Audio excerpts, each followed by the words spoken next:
16th chapter. Glory to you, O Lord. From that time on, after Peter confessed that Jesus was the Messiah, Jesus began to show his disciples that he must go to Jerusalem and undergo great suffering at the hands of the elders and the chief priests and the scribes, and be killed, and on the third day be raised. And Peter took him aside and began to rebuke him, saying, God forbid it, Lord. This must never happen to you. But Jesus turned and said to Peter, Get behind me, Satan. You are a stumbling block to me. For you are setting your mind not on divine things, but on human things. Then Jesus told his disciples, If any want to become my followers, let them deny themselves, take up their cross, and follow me. For those who want to save their life will lose it, and those who lose their life for my sake will find it. For what will it profit them if they gain the whole world but forfeit their life? Or what will they give in return for their life? For the Son of Man is to come with his angels in the glory of his Father, and then he will repay everyone for what has been done. Truly, I tell you, there are some standing here who will not taste death before they see the Son of Man coming in his kingdom. The Gospel of the Lord. Praise to you, O Christ.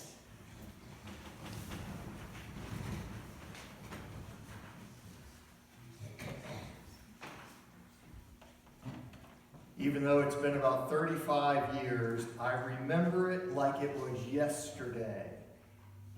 The first day of basic training in the Army. That bus pulling into Fort Benning, Georgia, and suddenly the whole world changed. They stripped us of any semblance of civilian life. Even our underwear was OD green now. Within the boundaries of that army base, it is as the rest of the world did not exist.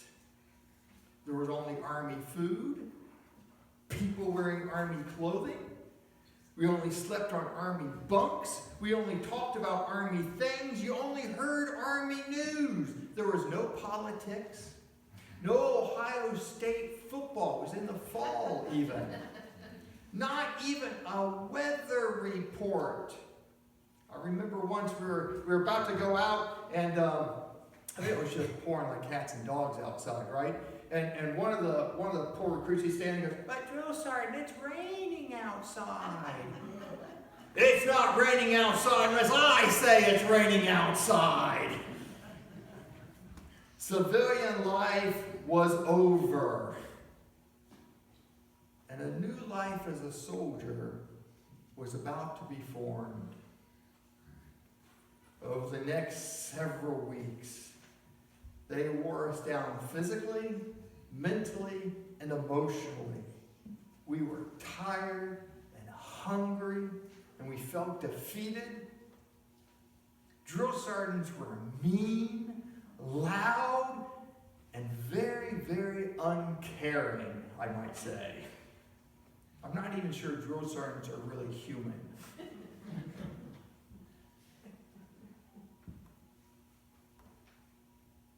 But the truth is, my drill sergeants really did care. They weren't really mean and unloving people, bent on just, making young men's lives miserable. It was their job. It was their duty. They had to be that way so that we could become clay in their hands, so they could mold us into the soldiers they needed us to be. They broke us, but only in order to rebuild us. They made us very weak, but only so we become stronger. They sucked the very life out of us, but to give us a new life, a different life. And the same is true for how God works. God does love you. He is merciful and slow to anger, abounding in steadfast love. It says this repeatedly in the Bible. He has a purpose for your life, and it is good. But often, God must do very ungodlike things in order to give us a new life, to reshape us into his disciples. He is calling you out of an old life into a new life. More than that. Calling is too nice of a term. He is crucifying your old life of sin, ending it, so that you can share in the new resurrected life of his Son, Jesus Christ. That is what Jesus is trying to tell Peter and the other disciples here. If you want to be my follower, deny yourself and take up your cross and follow me. Those who want to save their life, they'll lose it. But those who lose their life for my sake, they will find it. Like in the army, you've got to have your whole old life stripped away. Any old past connections to family, job, how you live, how you think, right down to the clothing you wear. It's got to be removed so that I can clothe you with Jesus Christ. And that process, that event in our life, is what is referred to as bearing our cross. That cross is laid upon us by God himself. It is not pleasant. It often brings shame and tears and pain. During that time, we even feel like God has forgotten us, abandoned us.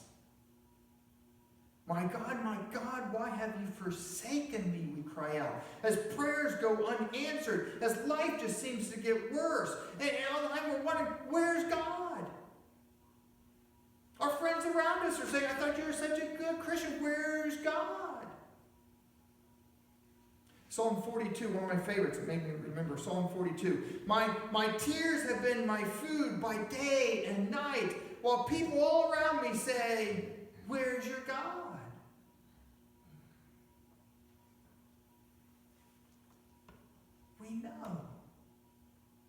We know, deep inside, we know this is not how God is. He's promised to be with us always, to love us and to protect us and provide for us like the good shepherd. But like my drill sergeants, God has to act outside his normal nature to achieve a greater good. This is why Peter has such trouble with this.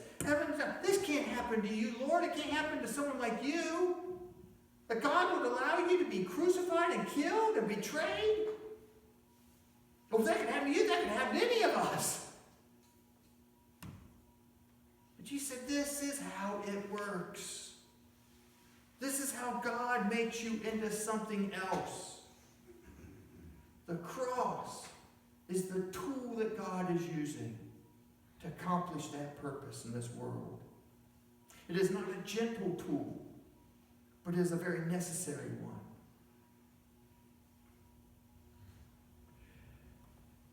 Luther wrote, God lays a cross upon all believers so that we may taste the power of God. God lays a cross upon all believers so we may taste the power of God. And by power, God, he doesn't mean wrath. He means taste God's forgiveness and mercy and love and grace. The power to change a heart of stone to open eyes, open ears. Our old life Our old life of sin and apart from Christ, it cannot coexist with this new life. You can't be a civilian and a soldier. Jesus says you can't put the new wine into old wineskins. You can't ever have a taste of the new wine if you're going to cling to those old wineskins. And so God is going to rip those skins from your hands so that you can drink the new wine He has for you. And it is so much more sweet. That God has brought it to an end. And so there's grief and sadness and tears. And that moment in your life, it's different for each one of us. It could be a moment. It could be that dark night of the soul when you suddenly realize who you are, what you are. Or it can last years as we wrestle with God, trying to hold on to that old life.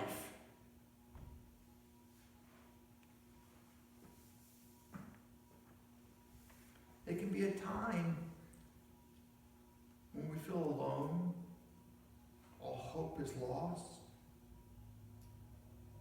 that we might even start buying into the devil's lies, that maybe God doesn't love me, that maybe I'm just getting what I deserve. But that's where our faith kicks in. Faith tells us something very different. Faith that comes from looking at Jesus on the cross and realizes that my cross is a reflection of His cross. That they're linked together. That if I want to make sense of this time of suffering, that I need to look at His suffering. Because He too cried out, my God, why have you forsaken me? Because Jesus also suffered shame on that cross. And humiliation, and thirst, and pain, and fear, and rejection. He too had to listen to people mock Him and say, "Oh, I thought you were the Son of God. Save yourself. You saved others. Where's your God?"